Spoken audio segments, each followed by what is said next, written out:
friends, we are at the end of December here in Texas.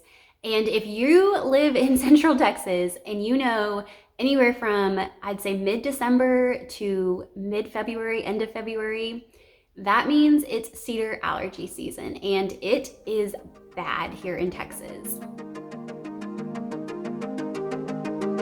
You guys know the feeling when you get allergies. It's really intense. You get an itchy throat, your nose starts running, your eyes start watering. Sometimes I even get a headache.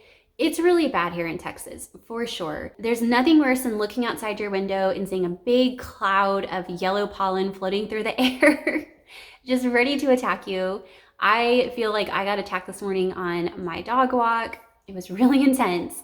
But enough with the negative talk. Today, I want to share with you a few ways, actually quite a few ways, I help combat allergies. So be sure to stick around to the end of the video because I'm going to give you 2 tips for battling allergies when you are out and about, running your errands, or you're outside. All right, friends, the first thing I do to help battle my cedar allergies this time of year is pretty obvious. I take some allergy pills. I am not a doctor, so please do not take this as medical advice. This is just me letting you know what I do that helps me. And the first one is taking some Zyrtec, some allergy pills.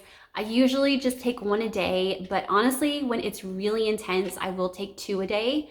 But I try to stick to 1 a day. And I find that that helps a little bit for my allergies. I used Claritin when I lived in Houston. And I think in Houston, the allergy that got me was pine. But here in the hill country, it's cedar. And I find that Zyrtec, for me personally, works better than Claritin against the cedar. The next thing that I do on a regular basis is I have an air purifier in my bedroom. And I bought it off Amazon. I will link it below in the description box for you. And it's amazing. I just run it each night. I put it right next to my bed. That way the air is kind of getting purified. I find that when I don't run it, I wake up automatically with a scratchy throat. I wake up automatically, my nose is running. It's not a pretty sight. I really love this air purifier because it helps just kind of keep that cedar out of the air, at least in my bedroom while I'm sleeping. And then throughout the day, if I'm going to be in my office for a lot of time, I will bring it over there and help circulate and purify that air. So you can carry it around with you, or you can buy a few to keep in different areas of your home. The next way that I help battle these cedar allergies is by washing my hair.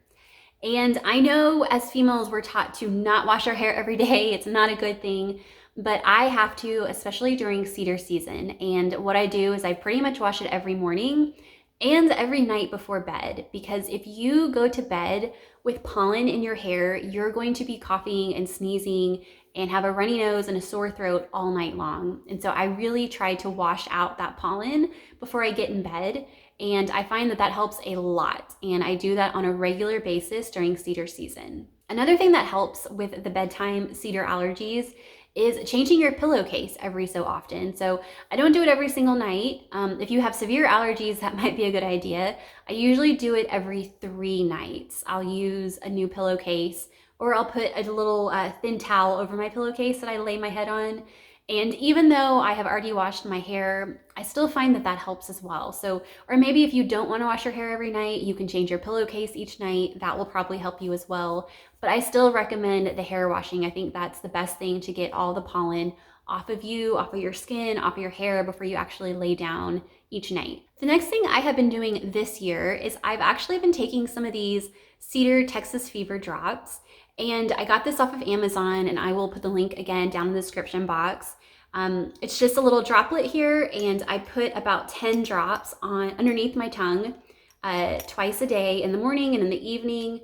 And I find that it does help a little bit. And I think you're supposed to start it a little bit earlier though. You're supposed to start it in November before the season actually starts. And I didn't start taking these drops until the season already started.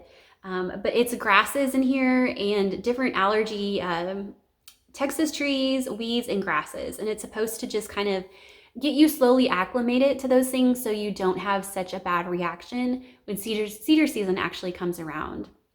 So it doesn't taste bad at all. It actually tastes kind of sweet, almost like a cough syrup, but sweeter. And again, it's just about 10 drops under the tongue twice a day. And I really have been enjoying it. And so I will link it down here for you guys if you're interested in trying it. And the final thing that I do before I tell you about my outside tricks is to wipe down your pets. I don't know if you've seen my pets going back and forth. I'm not sure if they have in this video, but I have two small dogs and they love to go outside. Of course, they go outside all day long. And what I try to do whenever they come in from being outside, which is a little bit time consuming and you have to do a little bit of work, but I try to dampen a paper towel and just kind of rub them and rub their pollen off, because more than likely they've been out amongst the cedars, they've just been out there, they've gotten cedar on their fur, and I don't want that cedar to come into my house and disrupt my allergies. So I really try to wipe them down before they come in. They usually get a treat when it's done, so it's very painless for them. Just a damp paper towel over their back, throughout their coat, and I try and get off any loose pollen so it doesn't come into the house. All right, friends, I have 2 tricks for dealing with pollen if you have to go outside for a long time or if you have to go on errands, that type of thing. The first thing is I just keep a tissue box in my car, because sometimes you can't do anything about the allergies. They're just there. They're attacking you. They're attacking your system, and you need to have tissues on hand at all times. So I just keep a tissue box in my car all the time. It's always full, and I don't have to worry about running out of tissues when I'm out and about. And the second thing that I do is I will use a mask whenever I'm outside sometimes. So I know right now, we're going through the pandemic, and the silver lining is that this has really helped when I'm outside, not getting the pollen inside my nose. I will just cover up with a mask when I'm going on a walk or something, and it really helps keep that pollen out. All right, my fellow Central Texas allergy sufferers, I hope you have learned something new today, and I hope one of these tips is maybe new to you and will help you with the allergies that you're suffering from. I feel you. My throat is on fire right now. I am right there with you. All of these things really do help though when you do them together, because each step kind of takes away a little bit more pollen, and I really hope they'll help you. And stay safe out there. Keep your nose covered from that cedar pollen, and I'll see you next week. Bye guys.